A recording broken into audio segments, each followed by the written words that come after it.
बिस्मिल्लाहिर्रहमानिर्रहीम। बिस्मिल्लाहिर्रहमानिर्रहीम। आज गुज़िश्ता रोज़ इसी वक्त मैं घोटकी में था और वहाँ भी मेरे ऊपर केस था कि न जाने मैंने पुलिस की काम में रुकावट डाल दी। इलेक्शन केस 2019 का केस में कल इसी वक्त मैं घोटकी की अदालत में था और आज मैं कराची दहशतगर्दी की अदालत में हूँ। कभी मलीर की अदालत में होता हूँ तो कभी दहशतगर्दी में, कभी घोटकी में, कभी उमरकोट में, और किसी शहर में मुझ पर फायरिंग कर दी जाती है, कहीं पथराव कर दिया जाता है, कहीं हमला कर दिया जाता है। मतलब हलीम आदिल का कसूर मुझे बता दिया जाए।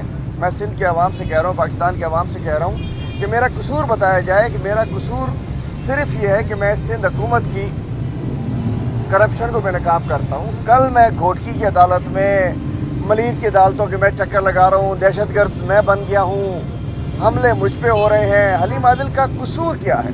कसूर ये है कि मैं इनकी करप्शन को मैं नाकाम करता हूँ, मैं इनकी नाअहलियों को मैं नाकाम करता हूँ, मैं सिंध के अवाम की जंग लड़ता हूँ, सिंध के मसाइल की जंग लड़ता हूँ, सिंध के ऊपर बात करता हूँ। और दूसरी जानिब तो माशाल्लाह एक हमारे सीनियर साफ़ी ने पता चला कि गुज़िश्ता 7 महीने में सिंध एंटी करप्शन डिपार्टमेंट की जानिब से एक केस चालान हुआ है कोई हेड कांस्टेबल का, गुज़िश्ता 7 महीने में। तो क्या बाब साहब, क्या सिंध करप्शन से पाक हो गई है?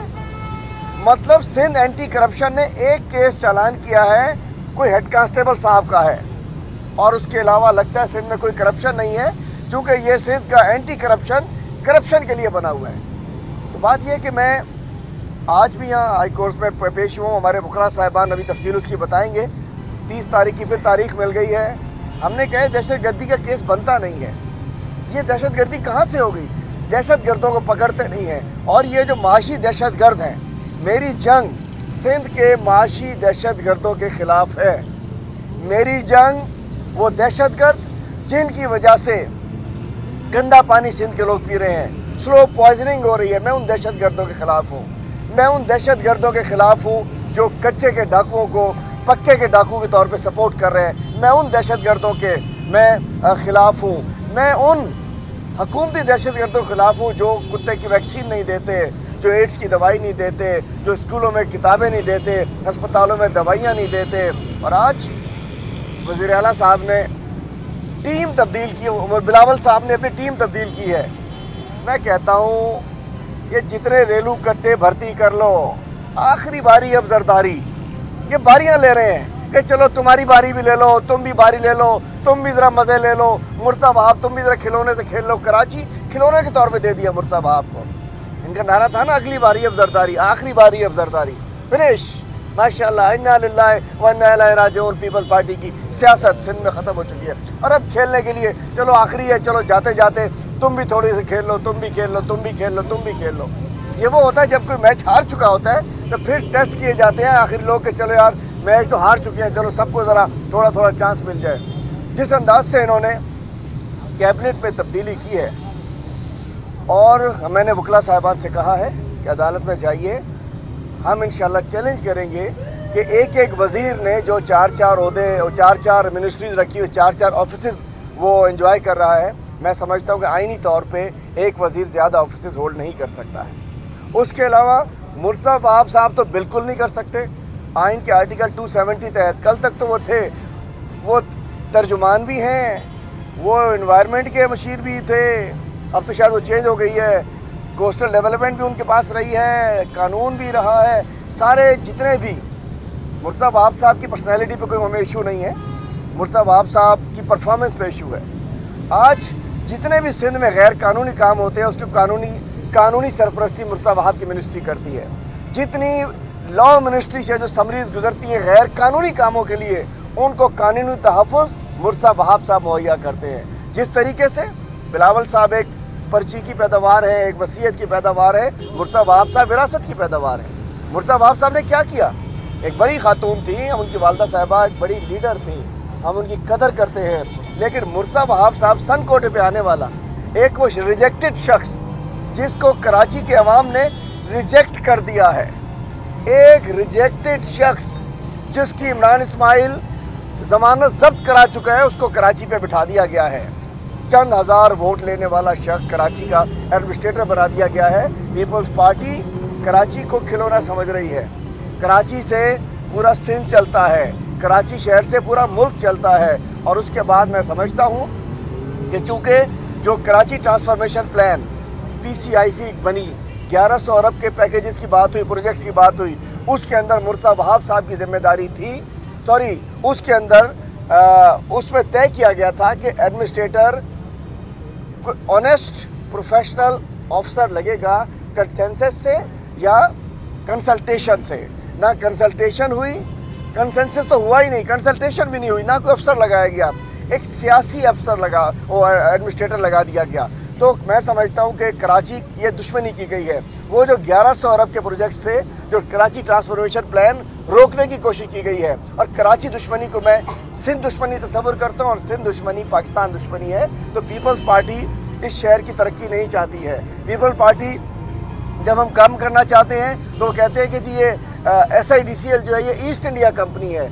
मैं कहना चाहता हूँ ये पिछले 3-4 दिनों में, मैं तो था नहीं, मैंने देखा है कि जैसे ही इमरान खान ने ऐलान किया कि मैं आ रहा हूँ सिंध के डाकुओं से निपटने के लिए, वफाकी इदारे एक्शन में आ रहे हैं। जिस तरीके से इमरान खान साहब ने कहा कि पॉलिटिकली मैं सिंध के अवाम को रिलीफ देने के लिए आ रहा हूँ, मैं सिंध के अवाम से रब्ता करने आ रहा हूँ, मैं सिंध में जलसे जुलूस करने आ रहा हूँ। इमरान खान साहब सिंध में आ रहे हैं, उसके बाद बौखलाहट का शिकार हो गए। बिलावल जरदारी साहब, पूरा जरदारी टब्बर जो है बौखलाहट का शिकार होकर टीम तब्दील कर रहे हैं, मुर्तज़ा वहाब को लगा रहे हैं। टीम तब्दील करें या कुछ करें, सिंध के अवाम को इन कच्चे के और पक्के के डाकुओं से निजात दिलाई जाएगी।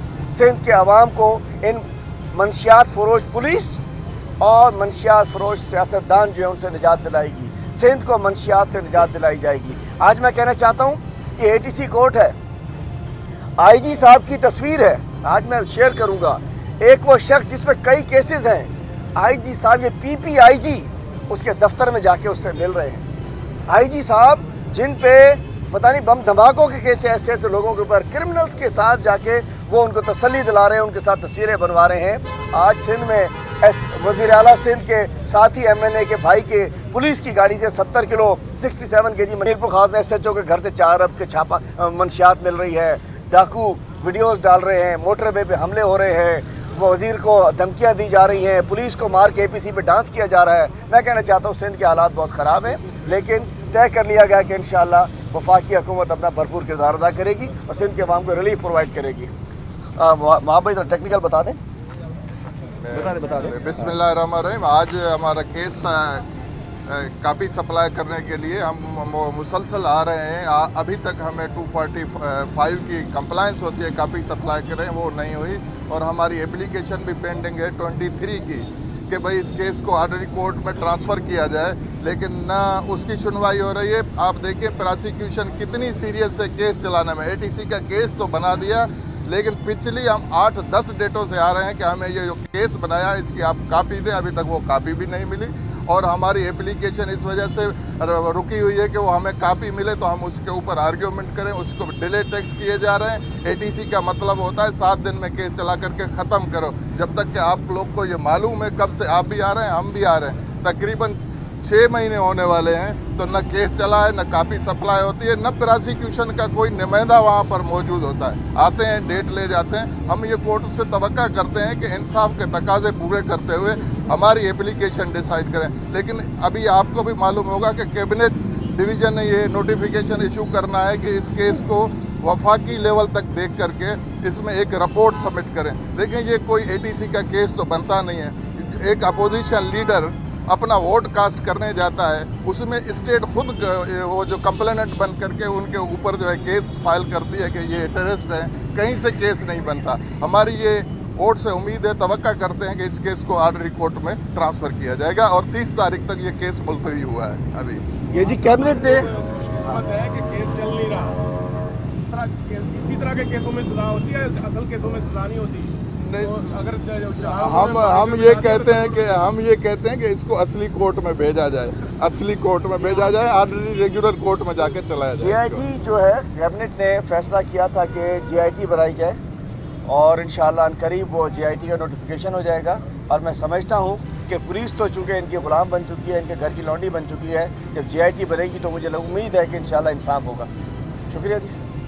अच्छा, आपने कहा इमरान खान साहब सिंध तशरीफ ला रहे हैं, तो उन्होंने 2-3 कराची के लिए पैकेजेस का ऐलान किया था, तो तवक्को रखें, आप अपोजिशन लीडर हैं तो, और आप PTI से ताल्लुक़ है आपका, तो बताएं वो कराची के अवाम को खुशखबरी कब मिलेगी, वो पैकेजेस कब यहाँ कब आ जाएंगे? जनाब अली, जो 1100 अरब के जिस प्रोजेक्ट का अनाउंस किया गया, सबसे पहले पिछले साल वहाँ लोग गंदे नालों में डूब गए थे, तो कराची में ये गुजर नाला, दीगर नालों में लोग बेचारे इस कचरे की वजह से, इस सॉलिड वेस्ट की वजह से, तो अल्हम्दुलिल्लाह 35 अरब से गुजर नाला, औरंगी नाला और महमूदाबाद नाले पे काम शुरू हो चुका है।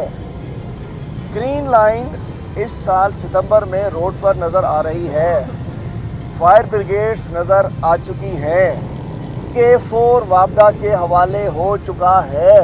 कराची के पानी का मंसूबा जो 13 साल से एक बूंद इन्होंने नहीं दिया, वो वापडा के हवाले होकर उसके ऊपर काम स्टार्ट हो चुका है। मोटरवे, जो मैं पूरे सिंध की बात करता हूँ ना, सिंध में खड़ा हूँ, कराची सकर हैदराबाद मोटरवे 204 अरब रुपए उसके मंसूबे के ऊपर 8 महीने से वज़ीर आला साहब ने अपने जामशोरों की ज़मीन प्रोवाइड नहीं की है। फ्रेट कॉरिडोर के ऊपर काम काफ़ी आगे बढ़ चुका है, KCR के ऊपर काम आगे बढ़ चुका है। हमारे हवाले जो नाले थे उन पर तो काम हो गया, बन गए। सिंध गवर्नमेंट ने एक भी काम शुरू नहीं किया, तो अल्हम्दुलिल्लाह कराची और उसके अलावा तकरीबन 10 अरब के काम SDG गोल्स के तहत हमारे MNAs के हलकों में हो चुके हैं। अब आप दिखा दीजिए, कैमरे ले जाइए, ग्राउंड पे चले जाइए तो नज़र आ जाएंगे, अगर सवाल करेंगे तो नज़र नहीं आएंगे। अच्छा, आपने सिंध काबीना में जो रीशफलिंग हुई उस पर तनकीद की है, ये काम तो फेडरल गवर्नमेंट हाई रोज करती रहती है, उस वक्त आप कहते हैं कप्तान का काम है वो किस खिलाड़ी को कहाँ खिलाए, तो यहाँ पर का भी जो कप्तान है वो अपनी मर्जी से खिलाड़ी मुंतखब कर रहा है। इसके यहाँ के कप्तान को हक है, लेकिन उसको मशवरे के लिए 15 मुशीर क्यों चाहिए? मामले खसूसी मलीर, मामले खसूसी सेंट्रल, मामले खसूसी वेस्ट, कल ये बनाएंगे मामले खसूसी खोखरा पार, मामले खसूसी औरंगी टाउन, मामले खसूसी थरपावो नंगर पारकर, मामले खसूसी कंदकोट। ये कि खौफ का आलम है। कोई कभी आज तक सुना था कि उसको 15 मामले खसूसी चाहिए एक एक ज़िले का? ये और मैं समझता हूँ ये सब तौहीन अदालत कर रहे हैं, और इतनी ज़्यादा देखें, जिसको चेंज करना है करे, लेकिन अचानक से पूरी लाट की लाट तब्दील कर देना खौफ में। सिर्फ वो कहते हैं ना कि शेर की आमद है कि रन कांप रहा है, सिर्फ इमरान खान से कहा जलसे करने आ रहा हूँ, हिल गए सारे, लेकिन तय हो चुका है। अब टीम तब्दील करें, रेलू कट्टे भर्ती करें, मुशीर लगाएं, आखिरी बारी अब सरदारी जना रमान दे। YouTube पर Googly TV देखने के लिए youtube.com की सर्च बार में Googly TV टाइप करें। Googly TV के पेज पर सुर्ख रंग के सब्सक्रिप्शन वाले बटन पर क्लिक करना ना भूलिए। YouTube पर अपलोड होने वाली वीडियो से बाखबर रहने के लिए बेल आइकॉन पर क्लिक कीजिए। आपको हर नई आने वाली वीडियो के बारे में नोटिफिकेशन मौसूल हो जाएगा।